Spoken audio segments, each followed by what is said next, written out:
ಆತ್ಮೀಯ ವೀಕ್ಷಕರಿಗೆಲ್ಲ ನಮಸ್ಕಾರ. Ashoka fourth pillar YouTube ಚಾನಲ್ಗೆ ನಿಮಗೆ ಸ್ವಾಗತ.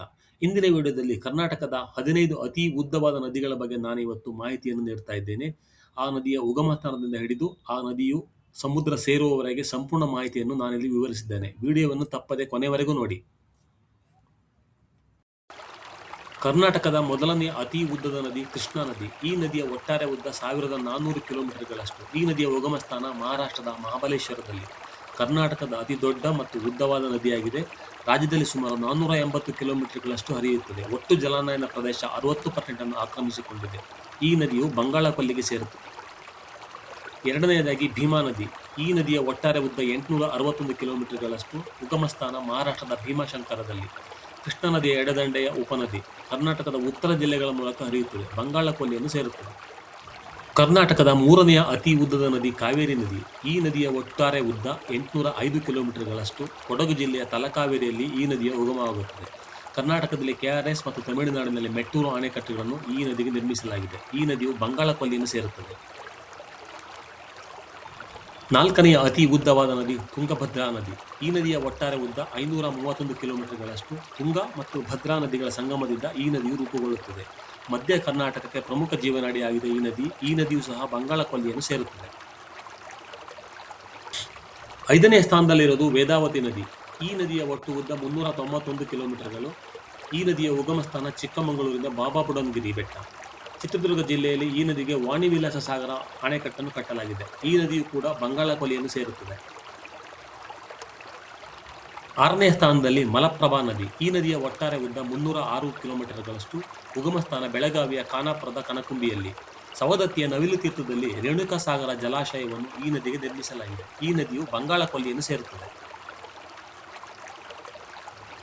ಏಳನೆಯ ಸ್ಥಾನದಲ್ಲಿ ಘಟಪ್ರಭಾ ನದಿ. ಈ ನದಿಯ ಒಟ್ಟಾರೆ ಉದ್ದ 283 ಕಿಲೋಮೀಟರ್ಗಳಷ್ಟು. ಉಗಮ ಸ್ಥಾನ ಮಹಾರಾಷ್ಟ್ರದ ಸಿಂಧುದುರ್ಗದ ಪಶ್ಚಿಮ ಘಟ್ಟಗಳು. ಬೆಳಗಾವಿಯ ಗೋಕಾಕ್ ಜಲಪಾತ ಈ ನದಿಯಿಂದ ಸೃಷ್ಟಿಯಾಗಿದೆ. ಹಿಡಕಲ್ ಜಲಾಶಯವನ್ನು ಸಹ ಈ ನದಿಗೆ ನಿರ್ಮಿಸಲಾಗಿದೆ. ಈ ನದಿಯು ಸಹ ಬಂಗಾಳ ಕೊಲ್ಲಿಯನ್ನು ಸೇರುತ್ತದೆ.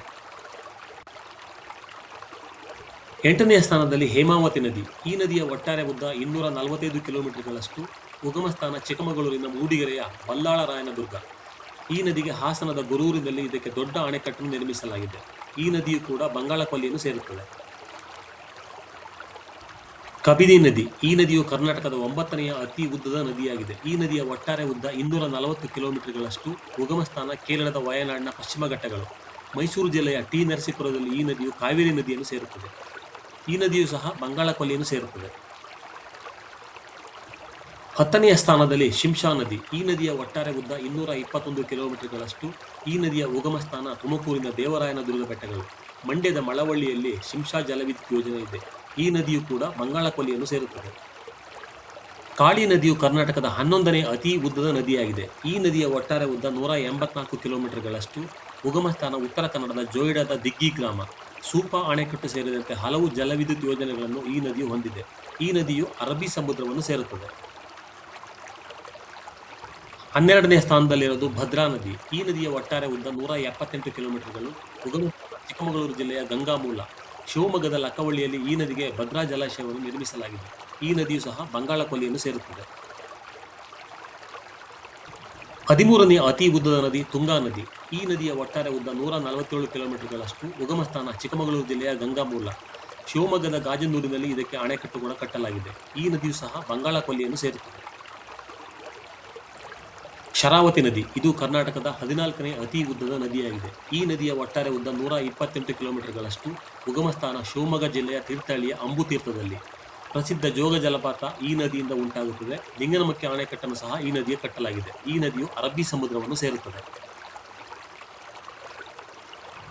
ಕರ್ನಾಟಕದ 15ನೇ ಅತಿ ಉದ್ದದ ನದಿ ನೇತ್ರಾವತಿ ನದಿ. ಈ ನದಿಯ ಒಟ್ಟಾರೆ ಉದ್ದ 103 ಕಿಲೋಮೀಟರ್ಗಳಷ್ಟು. ಉಗಮ ಸ್ಥಾನ ಚಿಕ್ಕಮಗಳೂರಿನ ಕುದುರೆಮುಖ ಶ್ರೇಣಿಯ ಬಂಗಾಳ ಬಾರಿಗೆ ಕಣಿವೆ.